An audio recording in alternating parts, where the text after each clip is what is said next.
What is good? We are live in the High Council. We got everybody today, the whole High Council. mpaz, Frisk, srsplash, and bfarrell.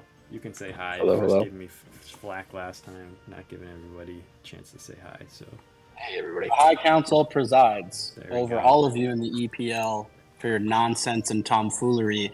I cannot believe the trades you guys are doing right now. Hey, I like Holy them. shit. I'm a big fan. well, we're gonna talk about it. First things first, gotta shout out srsplash. I know you guys can't see my camera right now, but came through with the merch. We got the Lost City Monarchs merch. Got the hat. Look at that. Boom.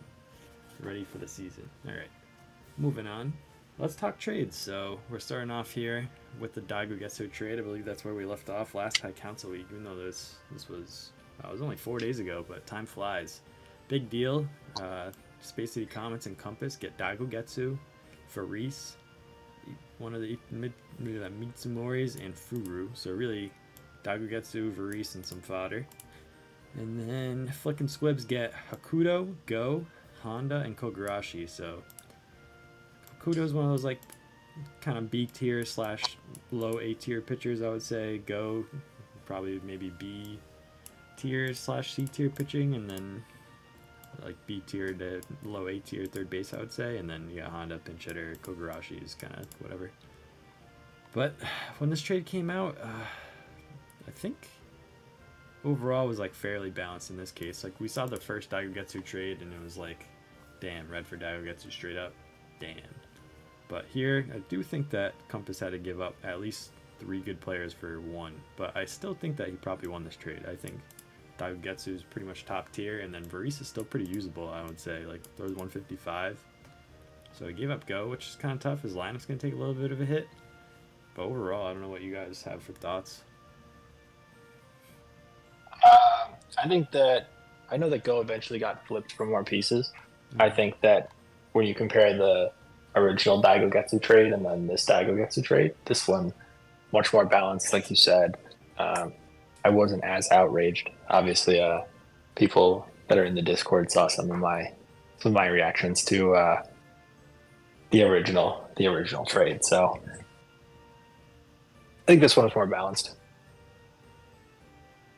I'm scrolling through right now to get to the other part of the trade. Still trying to go down. Oh, apparently I passed it, but we got the graphic down here. This is what I was looking for anyway. So yeah, as bfarrell kind of mentioned, Go ended up getting flipped from the Flick and Squibs over to Sir Bacon Bits and the No Socks. He acquires Go. He loves those two-way guys. And then he's got Chiga as well in that deal. And he basically gave up Bucho and Okino. We just saw Okino had a big game, big series against bfarrell, but still not able to get them the dubs. Bucho threw well as well. Yeah, I think Bucho's pretty good. Pretty similar level of all these other guys, so. But I think Flick and Squibs being able to get Okino is pretty good. So basically, pretty good deal for Flick and Squibs to flip red into basically his return that he got here. He basically traded red for all what he got, so overall pretty good for him. But I definitely am not a fan of Compass getting Daigo Getsu. I think that's going to be big for him, as he's out of these teams most scary with Daigo Getsu for sure. And those Sox still have a chance at playoffs too, and looking like they could be in top 8. So they don't have a huge trade in this. They basically got Go and Chiga, gave up Bucho Okino, so kind of evenish, whatever. But that's pretty much it. Any thoughts, Frisk, on that? I'm not so much mad at this one. I mean, like you, I'm pissed that Compass got one of the best pitchers in the game, if you know two-tap, which he does, and that's going to be a pain. But besides that, I mean, you can't put it on X long. I mean, he really worked it hard to get really like almost a full team overhaul, it feels like, from his original drafted team. And I mean, the only bad thing about that is he realized too late what he has to do to win in this league, and I don't know if it's know, too little, too late. We're talking the DMs a little bit as I was trying to acquire Daigo Getsu, and we pretty much could talk about how he was addicted to speed. He just drafted high speed players with like every high pick. Like Nieptet went like top 5 rounds or something crazy. Black went really high, but he'll learn his lesson. He had Okino at the big game series last series, but at the same time, I think now it's too little, too late, maybe for Exelon to be a top 8 team. So, especially after he just got swept by bfarrell today. So tough for him. Basically, we go from Daigetsu gonna be out of the playoffs to now in the playoffs. Sucks for the rest of us. All right. I imagine you two are not looking forward to Daigetsu quick pitching coming from Compass. What's tough too is at least this, like, the way it worked out was he acquired Daigetsu with 2 games rest. So I played Compass this week, and he's right now has 2 games of rest, so he'd only be available for game 3. Also, Simon is like one of his other top pitchers, also has 2 games rest. So really, the way he always uses Daigetsu is throw someone 1 inning, bring in Daigetsu for 8. So he would basically be using both of those guys again in game 3, which is pretty nice for me because I don't have to worry about them the other games. But at the same time, I think our series might get delayed this week. Prayers out to Compass and his family surviving out there in Houston during the hurricane. So hopefully he's all good there. I think we can move on to the next trade. We basically, after all that, Kiyomoto was kind of put on the trade block, and Johns was looking for a good return there. We also have here Doc Crew put some guys on the trade block. Still no action for them. He's all talk. We all know how Frisk rolls. Oh no, there's action. No. We got people in the DMs. We got people in the DMs who are like, "Hey, what do you think about my 5th draft pick for Oda?" Don't put me on blast like that. No, not you. The crazy thing, bfarrell, you've delivered the best trade, and I'm just like, man, either I'm on the no trade list, or we got some wild people who have a completely different understanding of value of players and no lock on. I think I've messaged almost everybody at this point asking for their ace. I've asked the wrong people for the wrong ace, but you know, it happens. Yeah, I mean, Oda's obviously a high price. Like, he's worth it, but at the same time, it's tough to gut your team for someone like Oda. So at this point where everyone's already kind of have like their positions and stuff lined out, you kind of have to have like a huge team swap. It's kind of interesting. And then obviously outfielder wise, you can't really give up an outfielder without getting an outfielder back. And then you have your pitchers out here too. So You know what's crazy? I would have considered Allen for Oda straight up. But we all saw Allen in that series. I can't give him up. You can't even do a straight up trade like that. Like, now you have to attach a pitcher to the deal. Oh yeah, true. True. So In theory, yeah, I got you. There. right? Yeah, like, I will say like, that. Yeah, you can go first. Go ahead. No, I was just gonna say, like bfarrell said, like when that. I mean, we'll get to the Allen trade, but when Allen got posted in the trade, I did that meme of that guy with the blonde hair where he mouths like WTF. I was like, what? Why is Allen getting traded? Are you kidding me? And completely thought to myself, I would have, if the opportunity existed, I would have straight up did Oda for Allen because they're comparable in a lot of ways. But yep, yeah, and you took obviously Oda after Allen too, so I think Clutch took him pretty early, I believe. But yeah, I would say that I think, like, on my team, I would still be able to trade any fielder for Oda straight up because he's better than all my fielders. But at the same time, like, I know that to get Oda, I have to also give up a better arm, and like, is it really worth it at that point? So that's what's shitty. Oda been on the block. Yeah, I know. Why? How are you gonna put Roddy on the block when he's literally in your logo? I don't understand that. It's tough. well, I did solely because Penguin Pouch. He gave me what I believe to be a ridiculous offer, and I entertained it. And then he came back and he was like, "Nah, I got a better offer." And then we saw what happened there. And so I was like, "Well, you know, he's already on the chopping block." So I already demoralized Roddy's morale. Why not? But I'm not going to trade him. Gotcha. That's a lie. He's just out there. But it's a lie. We had Shams leak that Penguin was going to get Kyo in like the middle of the day. We waited all day, and then nighttime came out, and oh yeah, before that happened, then we got the trade block note. Raven, Kurosaki, Horisugi, Junketsu, Isamura. Everyone was putting on the trade blocks here. Shibuya, Suzuki, Makita, Takeda, Suiko, and Julius. top tier player there. I can't believe Julius wasn't acquired. Hey, Julius just got added back to a roster. We said that he would be a point of discussion. We did not lie. We had to talk about it in this video. Shout out Johns. I said Kiba's not going on the trade block because you know he's getting that Cy Young this season. You guys are all on the trade block. We might be trying to get Nate Dogg on the show. We'll see how that goes. True. I'll be replaced real quick. I'm trying to get Red, but I don't know what happened. And then so Penguin traded away Daigatsu for Red, and then he did this trade with John's copyright. He got he traded away, he traded for Kiyomoto, Odagiri, Tate Nishi. So basically Kiyomoto and some trash cans. I think Odagiri's not that bad. I don't remember. Anyway, and then you got giving up Shinonome, Toto, and Kokoro.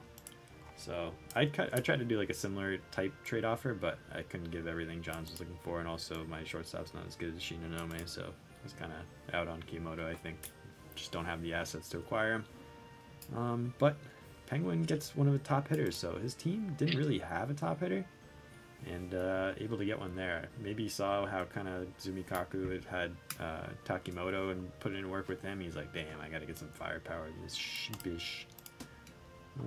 But yeah, I think it's tough to another top player off a team that was probably not in playoffs, now on another team in playoffs probably. So it's like, again, all these top players, we were like, oh sweet, we're not gonna have to see them in playoffs, and then now it's like, oh, surprise. You gotta face multiple on one team. Yeah, surprise.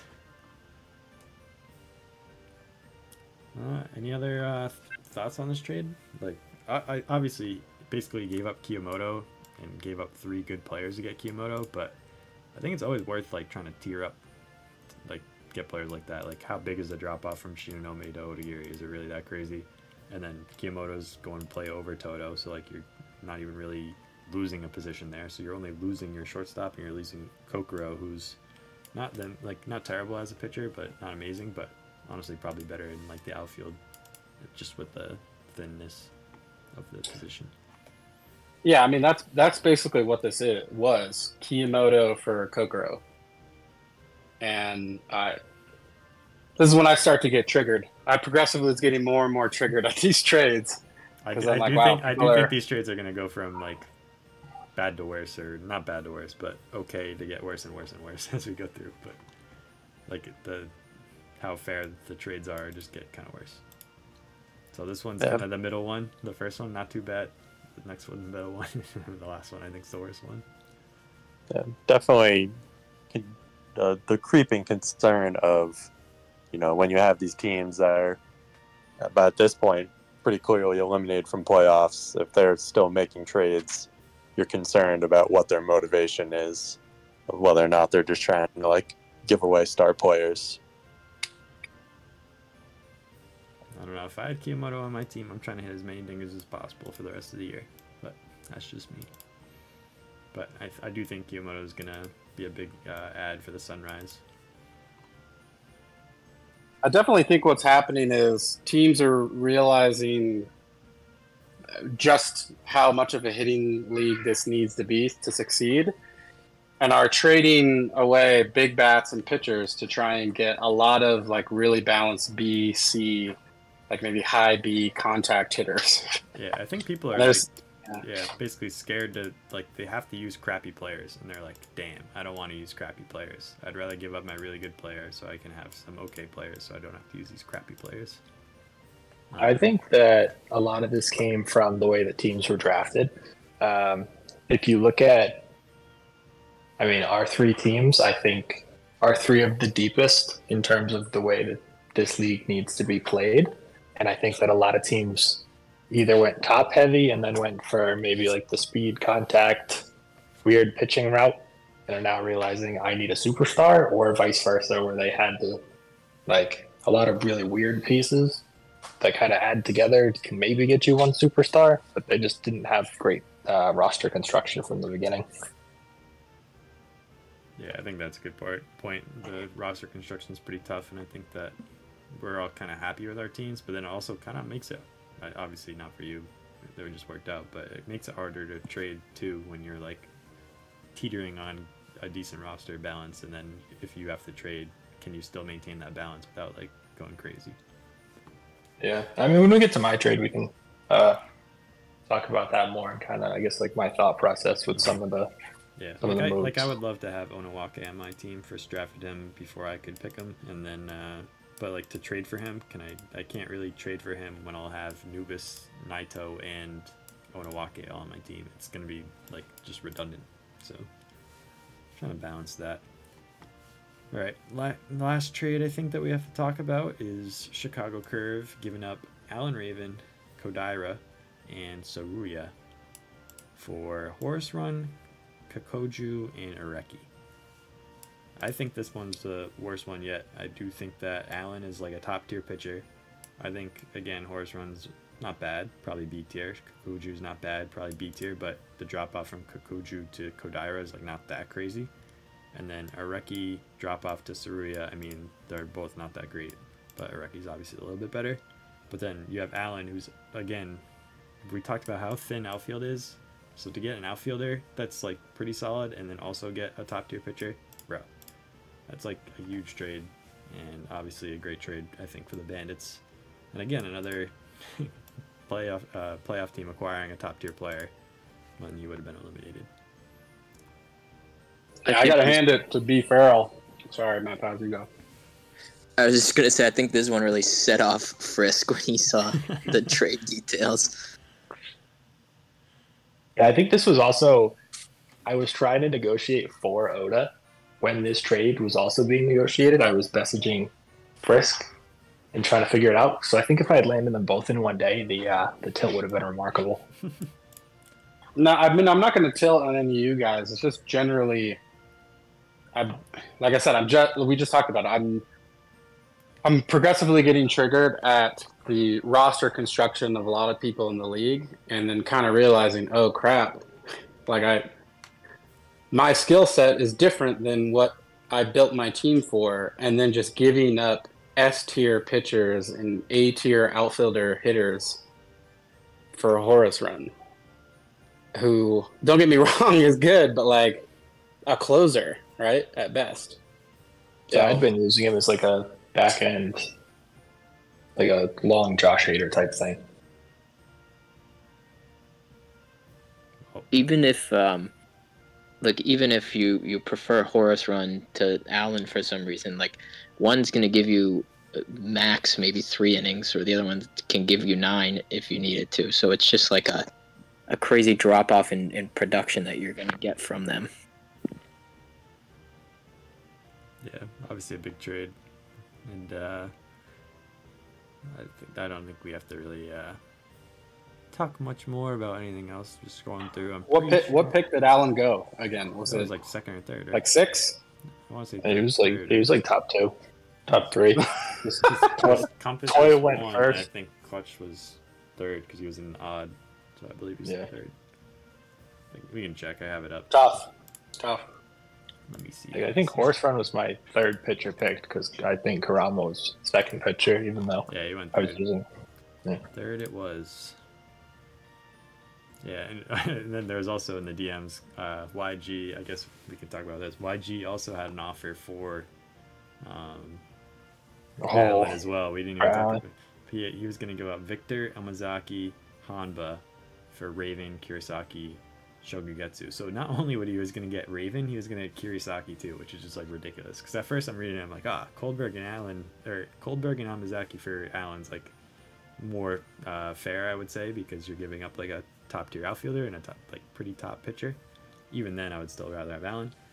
But then he gets back Kurosaki too. I was like, Jesus Christ. But he couldn't get rid of Tanaka Yama, so that deal didn't go through.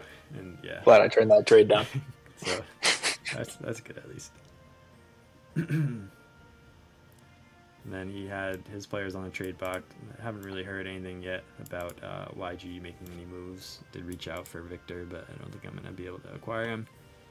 And a couple free agency moves. We got Johns getting Ozora. And I put some players on the trade block. No real offers. Just want to see if anyone wants to sell me a lot for Garcia, but I don't think anyone's going to do that. And then Julius got picked up, and Ueno got dropped, and basically all along I was like, damn, I know Big Sid needs the 7th pitcher. Whoever he drops is going to be better than Igarashi, so I was ready and picked up Ueno. Dropped Igarashi. And that is it. Alright. We do have DH on the trade market, but after his last series, I doubt that. Yeah, I think his on-base percentage was close to 900 last series, so his price is now Myojin, and that's it. Alright, Myojin, and that's it. Fair. Anyone else for trades before we move on? I mean, the way people have been giving up aces, that seems like it may happen. Seems like all I got to do is look at the mid to bottom of the table and just prey on their roster and just offer up. I feel like that's a trend. Yeah, My DMs are active for aces right now. Yeah, if anyone wants to give me a top tier player just to see them do well in playoffs, please feel free. Actually, unless they're a hitter, because then you might want to give them to a better team right now. Anyway, we don't need to look at the draft board. So the next thing that we wanted to talk about, we'll look at the standings, and then I actually made a little nugget going on over here for a remaining opponent record. So as we all know, this week I took my first loss, first frisk, douchebag. So now we're basically out of the 1 seed running because Zumikaku looking good, 9-0, looking like the best team. But even if he wasn't looking that good, look at his remaining opponent record. Oh, it's 22-32. So he's basically coasting the rest of the way. My record, I'm again in 2nd place as of right now, but still haven't played my series versus Compass where I could easily drop to 9-3. I think it could go any way where like he could sweep me, I could sweep him, we can split. Like it's just however it goes. But again, we might not even play this week, so we might go out of order. Who knows? Anyway, my remaining opponent record right now is 39-24. This is I did send you guys a screenshot earlier, so if you're looking at that, I did update the bfarrell 3 wins. So whoever bfarrell plays added 3 wins to all these. But so that's I think maybe one of the highest ones left, highest win percentage. But right behind me, we have Bacon Bits and Frisk. They're both 32-19. So I'd say us 3 have like the hardest remaining opponents, and then like it's going to be awfully tough. As we'll talk about in a second, for the top 8 to stay the top 8, just based on who plays who. So I do think that the current top 8 right now, if you guys are looking at the standings, which goes Zumi, iPump, Bacon, Frisk, bfarrell, YG, Compass, Penguin. That's the top 8 right now. I do think those are the top 8 teams, I'm not going to lie. But I don't think it's possible for us to all stay in the top 8, because right now you have 6 of the odd teams in there. So just based on cannibalism, I think they're going to fall out. I do think Slime's going to get in. I think Slime's going to show that he's better than most of the players in even though his team isn't that great. Just Slime is going to be Slime, sneak into that last playoff spot. And then MC Scales is also one of those 5-4 teams just outside. That's an even team, but he does have a high remaining opponent record. I do have him as my cross division series, so I think that's a big series for him if he manages to beat me at least once. Especially if he beats me 2 or 3 times, he's going to be in. But if he can't do that, then I don't know, because other people might have easier cross division series. As you can see here, Big Sid's 5-4. He's got a pretty low comparatively opponent record remaining, and then Xlong just got swept, so he might be out at this point.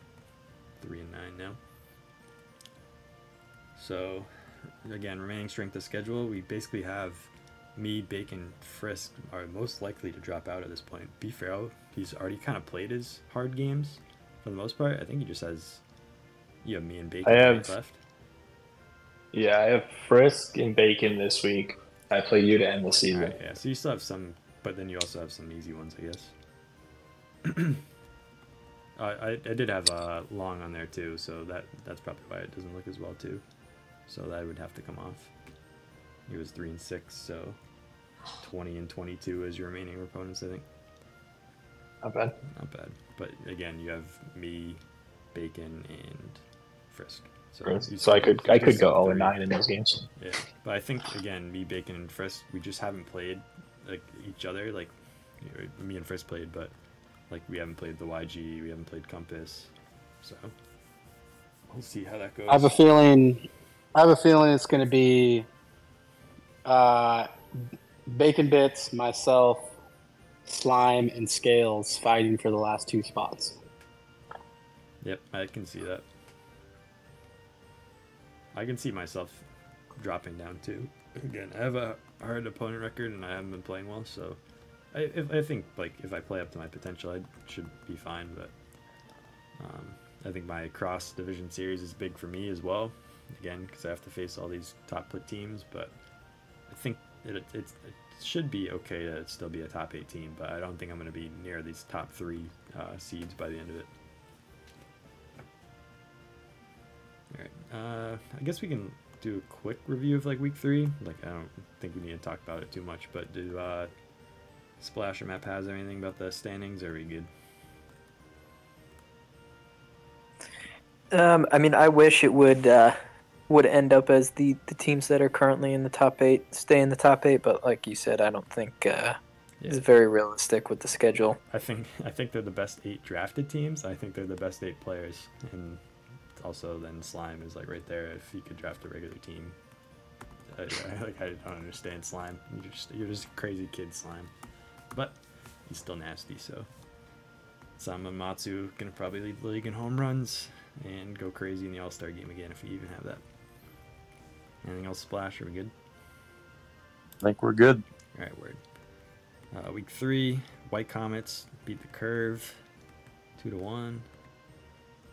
Space City did get kind of YG coming out party a little bit, 4-0, 7-0, and then got stolen 1-3-2. Again, I think like any of these like series between the top teams, just the way the pitching setup works, like anyone could sweep anyone, and you can also split. Like obviously most likely is a split, but it is possible for either team to get swept. So it's like really important to like at least split. Bandits swept Foxes, and then they swept Flickin' Squibs. So 6 straight wins for them, taking care of business against the non-top odd teams. Frisk stole one off me, jerk. Rockets went 2-1 or 1-2 against No Sox. And Hurricanes swept Tabby Cats. That's what I'm talking about. Slime looking good. And then we got Crowhoppers go 2-1 against Flickin' Squibs. Hanu swept. Sunrise swept. I think there was one other series this week. We already had No Sox go 1-2 against YG. So again, YG's looking pretty good, but at the same time, he's not getting those sweeps. So I think that's good enough against these like odd teams to get into playoffs. So it doesn't really matter, and like there's no real worry if you're not gonna be the 1 seed anyway. So, and then Dot Crew got the sweep against the Curve, doubled their run total for the season. A little coming out party game 2 there, 8-1. Other than that, that's it for now. So I think we pretty much covered everything we want to cover this week, except Frisk wanted to try to soften the blow, I think, a little bit. He wants to talk about who's doing well so far this season. Who's doing well? First, let's look at my stats, because I want to talk about my stats. Look at Naito, no armor. Boom. .835 OPS, 3 homers. He's tied with Reibu Kai. Like, come on. Naito armor is obviously the better hitter. And we're seeing it this season. Maybe getting moved up in the lineup this week. I don't know. Kibo is hitting pretty well that one game. And other than that, Yakiman 5 doing pretty well, hitting 360. The other stats that we have are usually like a week behind, so I haven't looked at them really.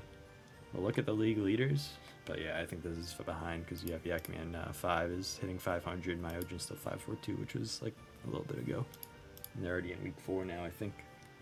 So it's tough to say going based off just stats, but I think we can kind of just talk in general.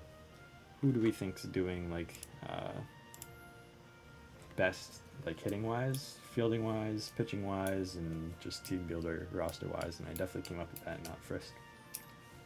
So let's get everyone's pick. I think. Yeah, go ahead. I'll go first. So for hitting first, I think what Zumi is doing right now is like unreal. Like, I was looking at his perfect and clean hit percentage in his last series, and he was 62%. Like that's insane. That's like when you play the computer and you put it on strong difficulty. And it's like, damn, this thing's Like, cheating.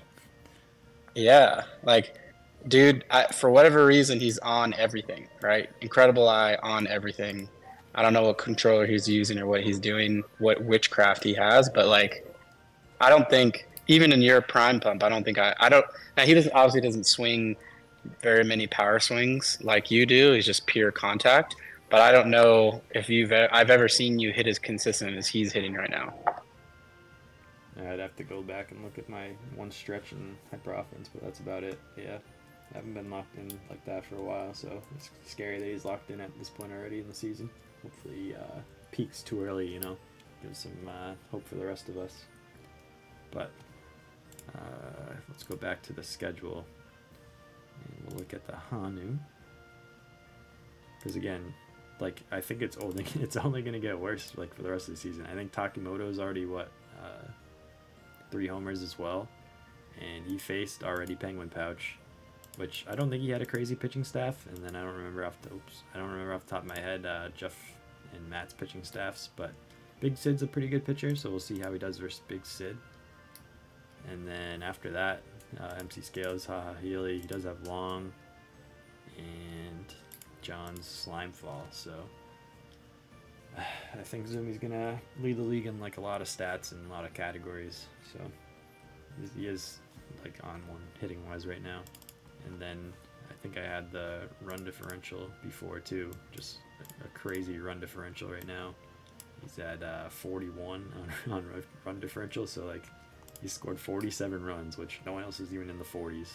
I'm next with Bacon at 32. So up by 15 runs, and then even with that too, like pitching wise, he's only given up 6 runs, and he played Penguin. So that's pretty nuts. I think Zumi's obviously been going crazy, as we've talked about, but I think since his first series with bfarrell, YG has looked pretty crazy at the plate.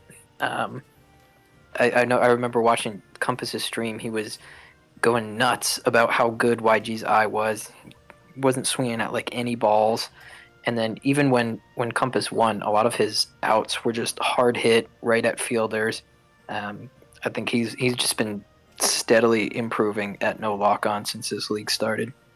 Yep. And I think before the season, a lot of us predicted like Zumi would be the 1 seed, and then YG's like kind of what was our favorite for champ. Basically, whoever comes out on top of the odds, or YG was pretty much our picks. And then I think Splash picked first for some reason. Not sure why. That guy can't even hit.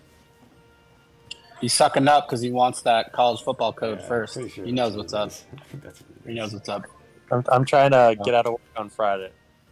So I asked YG just like so YG and I chat a lot in just like Discord chat, just like about strategy and ideas, and I asked him for stuff. He asked me for my perspective on stuff. And I was asking him, how are you preparing for no lock on? And he's like, I'm just pulling out handheld, and when I'm just sitting on the couch watching, or if I'm going, to go eat or do anything with friends, I'm just like in the batting cage. And I was like, Jesus Christ. My man is just on I'm gonna tell my wife 3 hours straight. Sorry, I gotta hit the batting cage. Like, she'll be like, all right, when are you gonna make dinner? I'm like, hold on, I'm just in the cage real quick.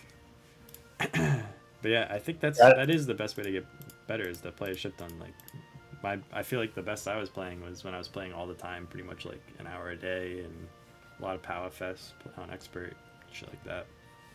That's how you get better. You just play more. And don't play. I think I played YG at the perfect time. Yeah, you got lucky. Part of the league, everybody's pitchers are all good. Wasn't used to no lock on yet.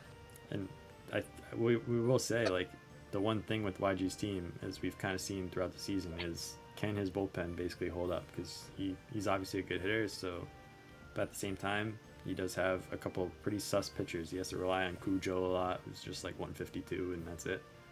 I think off the top of my head. And then Hayakawa too. He has to rely on Hayakawa. Tanaka was one of his pitchers. Like, and then Hakata is his last one. So like if you can get it to his bullpen, ooh. And again, if a 3-game series, like maybe you get unlucky and he's like, you know what, friendship you in particular, I'm going 9 with my 3 guys, and I'll worry about the game 1 of my next series against the next person. And that sucks if you're that person, but I mean, otherwise he's gonna have to throw some like pretty questionable stuff. So you're gonna have to be able to score off these other people as they come in. Is basically what I'm trying to get at.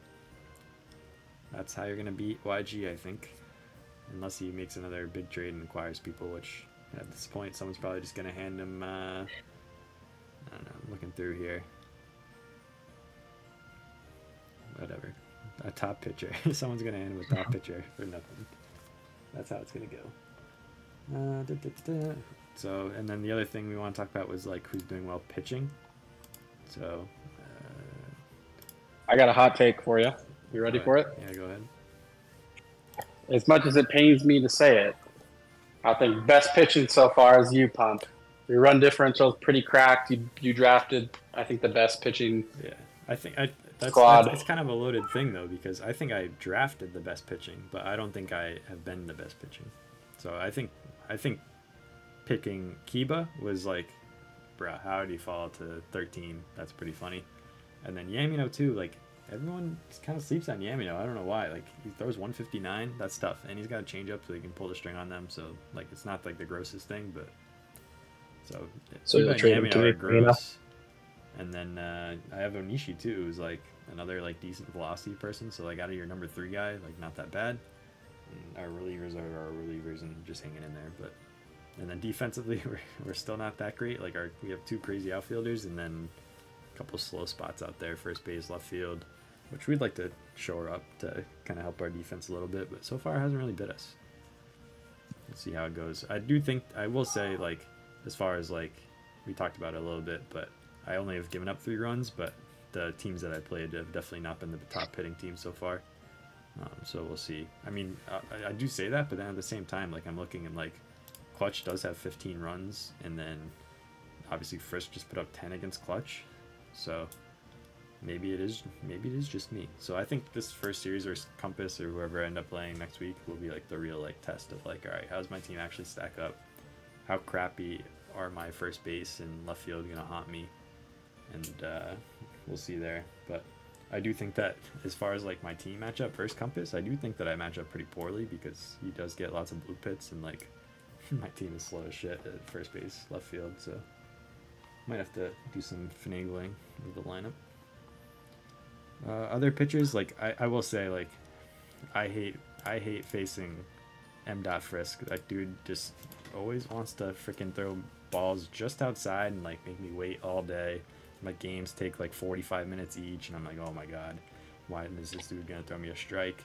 Finally throws me a strike, and I'm like, oh wait, I didn't think it was gonna be a strike. I thought it was gonna be another ball outside the zone. So I do think that somehow he's given up 14 runs, but you just don't want to face locked-in Frisk. And then otherwise, pitching-wise, Zumi's only given up the 6, but again, he's faced Penguin and then other people that aren't Penguin.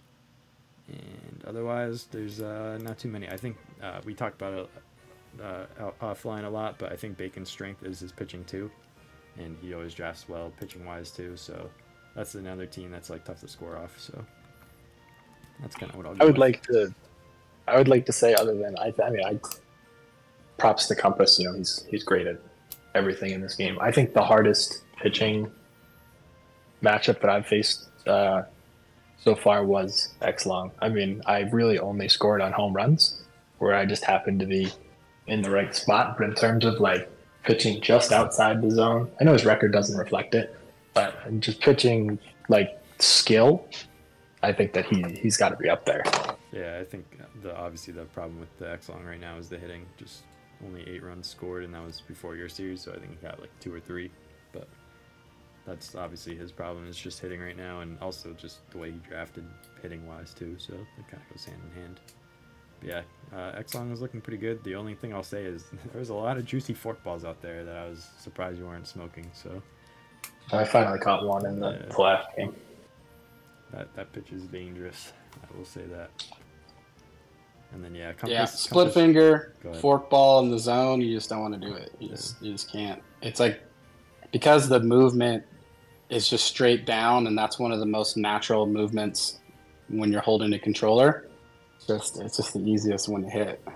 Yeah, and then again with Compass, like he had that one bad series with YG and just gave up a lot of runs, but otherwise he's looking pretty good pitching. So, but yeah, I think his problem was he just didn't have good pitchers. I think he's cracked at the actual like two tap, which is like Daigatsu games are just gonna be gross. But at the same time, his team is gutted enough where like he doesn't have the top tier pitchers anymore. So it's like, we'll see. Yeah, let me look at that roster real quick. Daigatsu, Varese, Simon, Shiroyama, Otome, Sakurazawa, and Sana. So I think Otome's alright, Simon alright, and Varese is kind of okay. So like could be worse, and Shiroyama has been alright. I think could be worse, but just not lights out, not auto get you out there except for Daigo. And finally, just best team builder and roster is what we're going to talk about. Other than that, call it a wrap for tonight. Do we have like a favorite roster right now? After the trades you pulled off, bfarrell, you got a pretty good one. I think your only weakness is outfield. I have horrendous defense. I think, obviously, I'm a little biased here. I think I probably now have arguably the best 1-2 combo in terms of pitching. And then lineup top to bottom. I'm looking at some of these other lineups and they're rolling guys out with like DD. I don't have anybody in my lineup with below a C in any hitting attribute. And then I have bench guys that are all C's as well. I do think what's very funny with bfarrell's team is because he went all in on hitting and now getting great pitchers, he's basically set himself up where he's just going to be giving up a ton of blue pits because guys aren't going to make solid contact off his pitchers. So all the hits are going to be these little blue pits that his shitty defense can't get to. Well, at least his middle infield defense is alright, right? You got Tomo and I forget. Oh, yeah. Tomo and then... but yeah, anything in the outfield, if you can get it there, yeah, that's dropping because your outfield defense, but that's always been your weakness, I think. Other than that, and so far it hasn't really bit you besides like Hino and that. Yeah, but Hino DHs now, so I mean, now I think you're looking Alan, at my opinion. Alan, Kurama, and Kageyaki out there most of the time. Yeah, and I think that pairing Kurama and Alan is like pretty sick because now you can just kind of, if you can either use both in the outfield, which again we talked about how thin outfield is, so it's like ridiculous, and then two, like if one's pitching the other's in the outfield, you can swap them in pretty seamlessly, pretty crazy. Yeah, and then other than that, I think YG's lineup is obviously gross, so that's pretty much it. That's how I was. Go ahead first.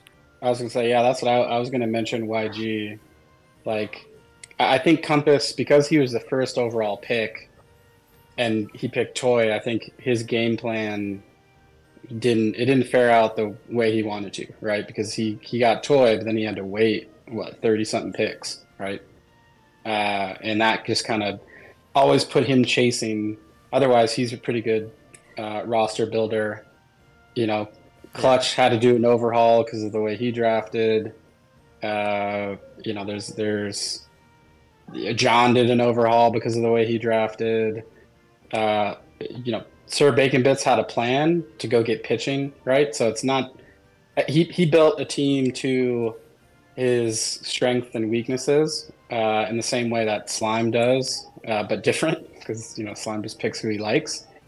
But like, it's funny to say this, but besides Penguin and Zumi, who I thought also probably picked people they didn't necessarily want to pick just because they got forced to pick based on the trends of the draft.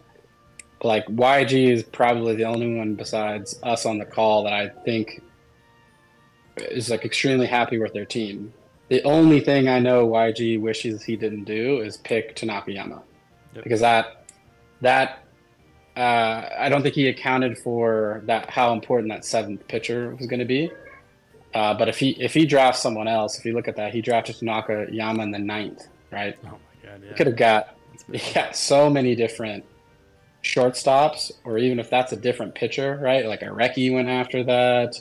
You've got, who else went after that? I see Hoshi with Yeah, the magic no, ball. totally right. So there, if he went at a different position there and then and got a shortstop later, I think he also would feel pretty comfortable like we do Yeah, I think right now and not really want to make any moves. Yep, we kind of talked about like when we were talking about like dealing for Tanakayama, you basically are saying I am sacrificing my lineup spot here, or my pitcher spot here just for a little lineup thing, because obviously you're just taking him from the shortstop, not really a pitcher, but the way you can. I think that we have some of the only teams that could get away with it because we have the extra arms. Obviously, Frisk has Oda, going back to who I think Compass should have drafted 1-1. I think that just from how long you had to wait, I think Oda should have been the first pick because you got a top tier bat and a serviceable arm. But I mean, other than that, Nakayama is kind of useless on a knock. Yeah, I think originally Oda 1-1, but like at the same time, seeing all these like original pitch fastballs still dominate as we kind of expected them to, which I had Oda 1-1, original fastballs or toy up there next. So and this is the one with like the weight. So Myojin, Unkai, Mileman, and Kiba were like my next 4. But like at the same time, like they've been so gross that it's like, can you really pass on them if you could get them? Because you just have like an auto like 0-1 run game.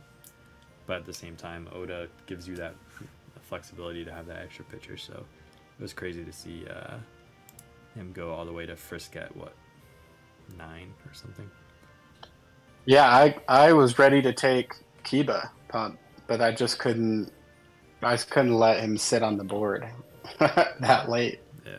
Oh. And he plays outfield too, which again, outfield is non-existent. But I think that But it worked out for Compass. It worked out for Compass in the end. I Because think, guess what? He got Toy and Daigo Getsu basically as his first and second rounder. Yeah. And I don't think there's anything wrong, honestly, with taking Toy first, because again, outfield's so thin, he covers center field, left field, right field, and you can stick some slow people out there, and it doesn't even matter you have Toy. But yeah, so I don't think Toy's the wrong pick. I think Toy, Unkai, Allen, like I can still see justified because he can play outfield. Yakimas, kind of similar, like he can play catcher. Like, is this the order I would go in? No, but like. He's top catcher. We had Myojin, who, yes, I agree. I'm not big on Afro Kari up there that high, probably. He just kind of gets hit decently well. Same thing, Atsumori, Asa, and then you have Oda, Mileman, who should have been above all those people I just said behind Myojin. Kiyomoto's good, but with the positional importance, I don't think you can justify taking him that high. And then same thing, like catcher-wise, yeah, catcher's important, but you still had Kiba, Daigatsu, Tomozawa, which all are more important positions. Probably would have taken those guys. And I think we can pretty much stop talking at that point, because then you have Slime coming up, doing his thing. Doe and Noeyoba out there. And there we go. That was the first round, so. But we talked about it early on, like before the draft. It was going to always be pitching is important and outfield is important. And that's kind of how it's been showing up so far this season. So we'll see everyone maybe next week. We got a few games left of the week. We've already had some played, and then we got doubleheader week coming up. So, and then also we have Power Puro's mainline game coming out next week, 2024. That should be fun. Next Wednesday, I believe. So we're almost there. Home stretch Wednesday at 11 Eastern time. That's gonna drop. Thanks everyone for watching. bfarrell versus Frisk. Yeah, don't end it yet. Don't end the video. You gotta hype it up. All right, Come on. until next. 9-3, 9-3. Yeah, big series. Yeah, 9-3, 9-3. I don't know. I think maybe Saturday, whenever bfarrell confirms the time. This Saturday? Yeah, I think so. Right? Bro, you guys. Yeah, I just gotta see what time I get home from my wedding. Not my wedding, but the wedding I'm at. Viewers are hoping for a few more runs than Pump versus Frisk. Bro, if Frisk doesn't lock in, I swear to God, because he always locking with Frisk me. Let's get that one like Rockford's game. I feel like it's discrimination. I honestly do. Like, I don't know what it is. I'll try and make another good hype video. We have some good footage. of Can we our play game. that one hyper offense game? Put that score on the thing. Yeah. The we last time these two teams met, it was 7-0. just a 3. Yeah. No, I mean, hey, I'll be as locked in as I can. I have a fun time playing bfarrell. Never actually been triggered. Yeah, definitely. So, never. well, Never. but, yeah. You guys are like the least tilty people that I've ever met. So that's great. I'm sure it'll be Yeah, good. I haven't smashed a controller in years. You guys tilt You're on- evenly. Does it really tilt, or does it cancel out? Is it balanced? I don't know. The streaming See. is very good for Brian. Then he can't smash it on camera. Yeah, I know exactly. he's so calm. He's so calm. That was basically why I was joking, bfarrell.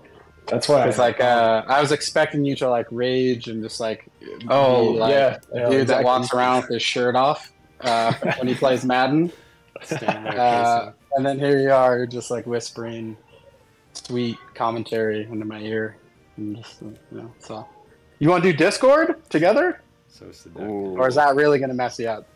I don't know. I'm very. Well, we'll see what Yeah, next see, time. the excuses are already coming out. Like we don't.